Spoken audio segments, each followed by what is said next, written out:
Hello বন্ধুরা, আজকে আবারও আরেকটি নতুন ভিডিও নিয়ে চলে এসেছি আপনাদের মাঝে। আজকে জানাবো আপনাদের সকলের প্রিয় ধারাবাহিক বোঝে না সে বোঝে না। বোঝে না সে বোঝে না ধারাবাহিকে যে সকল অভিনেতা ও অভিনেত্রীরা অভিনয় করতেন, সেই সকল অভিনেতা ও অভিনেত্রীরা কত টাকা করে পারিশ্রমিক নিতেন এবং কে সবচেয়ে বেশি টাকা পারিশ্রমিক নিতেন, তাহলে বন্ধুরা দেখে নেওয়া যাক আজকের ভিডিওর মাধ্যমে। নম্বর 1, অভিনেত্রী মৌমিতা চক্রবর্তী। অভিনেত্রী মৌমিতা চক্রবর্তী বোঝে না সে বোঝে না ধারাবাহিকে পাখির পিসিমণির চরিত্রে অভিনয় করতেন। অভিনেত্রী মৌমিতা চক্রবর্তী বোঝে না সে বোঝে না ধারাবাহিকে পাখির পিসিমণির চরিত্রে অভিনয় করার জন্য প্রতি এপিসোড পারিশ্রমিক নিতেন 8,000 টাকা। নম্বর 2, অভিনেতা কৌশিক রায়। অভিনেতা কৌশিক রায় বোঝে না সে বোঝে না ধারাবাহিকে কৃষ্ণেন্দুর চরিত্রে অভিনয় করতেন। অভিনেতা কৌশিক রায় বোঝে না সে বোঝে না ধারাবাহিকে কৃষ্ণেন্দুর চরিত্রে অভিনয় করার জন্য প্রতি এপিসোড পারিশ্রমিক নিতেন 10,000 টাকা।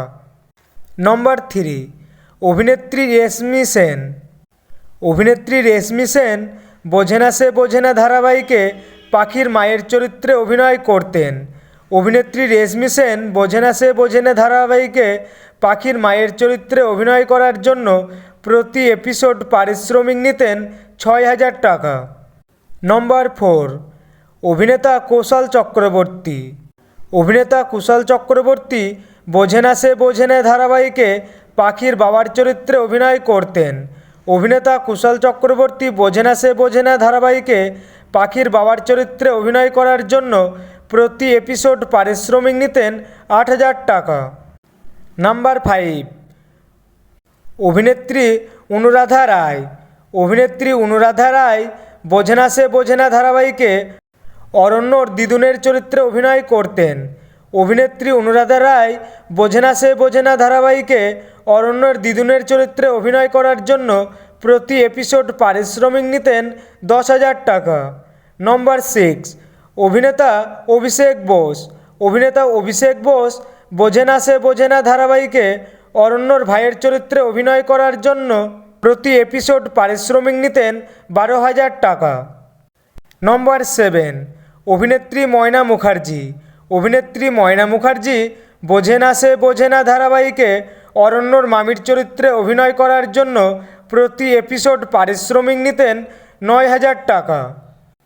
নম্বর 8, অভিনেত্রী তানিয়া কর।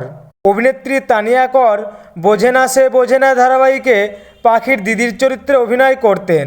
অভিনেত্রী তানিয়া কর বোঝে না সে বোঝে না ধারাবাহিকে পাখির দিদির চরিত্রে অভিনয় করার জন্য প্রতি এপিসোড পারিশ্রমিক নিতেন 8,000 টাকা। নম্বর 9, অভিনেত্রী দেবপর্ণা পাল চৌধুরী। অভিনেত্রী দেবপর্ণা পাল চৌধুরী বোঝে না সে বোঝে না ধারাবাহিকে অনন্য সেনগুপ্তার চরিত্রে অভিনয় করতেন। অভিনেত্রী দেবপর্ণা পাল চৌধুরী বোঝে না সে বোঝে না ধারাবাহিকে অরণ্যর দিদির চরিত্রে অভিনয় করার জন্য প্রতি এপিসোড পারিশ্রমিক নিতেন 11,000 টাকা। নম্বর 10, অভিনেত্রী মোনালিসা পাল। অভিনেত্রী মোনালিসা পাল বোঝে না সে বোঝে না ধারাবাহিকে পামেলার চরিত্রে অভিনয় করতেন। অভিনেত্রী মোনালিসা পাল বোঝে না সে বোঝে না ধারাবাহিকে পামেলার চরিত্রে অভিনয় করার জন্য প্রতি এপিসোড পারিশ্রমিক নিতেন 10,000 টাকা। নম্বর 11, অভিনেত্রী অলিভিয়া সরকার। অভিনেত্রী অলিভিয়া সরকার বোঝে না সে বোঝে না ধারাবাহিকে গৌরী সিংহ রায়ের চরিত্রে অভিনয় করতেন। অভিনেত্রী বোঝে না সে বোঝে না ধারাবাহিকে গৌরীর চরিত্রে অভিনয় করার জন্য প্রতি এপিসোড পারিশ্রমিক নিতেন 6,000 টাকা।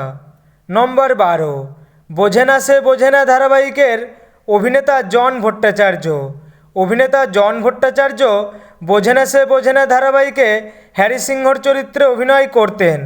অভিনেতা জন ভট্টাচার্য বোঝে না সে বোঝে না ধারাবাহিকে হ্যারির চরিত্রে অভিনয় করার জন্য প্রতি এপিসোড পারিশ্রমিক নিতেন 7,000 টাকা। নম্বর 13, বোঝে না সে বোঝে না ধারাবাহিকের অভিনেত্রী মধুমিতা সরকার। অভিনেত্রী মধুমিতা সরকার বোঝে না সে বোঝে না ধারাবাহিকে পাখির চরিত্রে এবং প্রধান নায়িকার চরিত্রে অভিনয় করার জন্য প্রতি এপিসোড পারিশ্রমিক নিতেন 20 থেকে 22,000 টাকা। নম্বর 14, বোঝে না সে বোঝে না ধারাবাহিকের অভিনেতা ইয়াশ দাশগুপ্তা। অভিনেতা ইয়াশ দাশগুপ্তা বোঝে না সে বোঝে না ধারাবাহিকে প্রধান নায়কের চরিত্রে এবং অরণ্যর চরিত্রে অভিনয় করার জন্য প্রতি এপিসোড পারিশ্রমিক নিতেন 25 থেকে 26,000 টাকা। তো বন্ধুরা, বোঝে না সে বোঝে না ধারাবাহিকটি আপনাদের কার কার অভিনয় সবচেয়ে বেশি ভালো লাগতো কমেন্ট করে জানিয়ে দিও। এবং আপনারা যদি এই ধরনের ভিডিও আরও দেখতে চাও তাহলে অবশ্যই চ্যানেলটি সাবস্ক্রাইব করুন। আর ভিডিওটি ভালো লাগলে লাইক, কমেন্ট, শেয়ার করতে ভুলবেন না।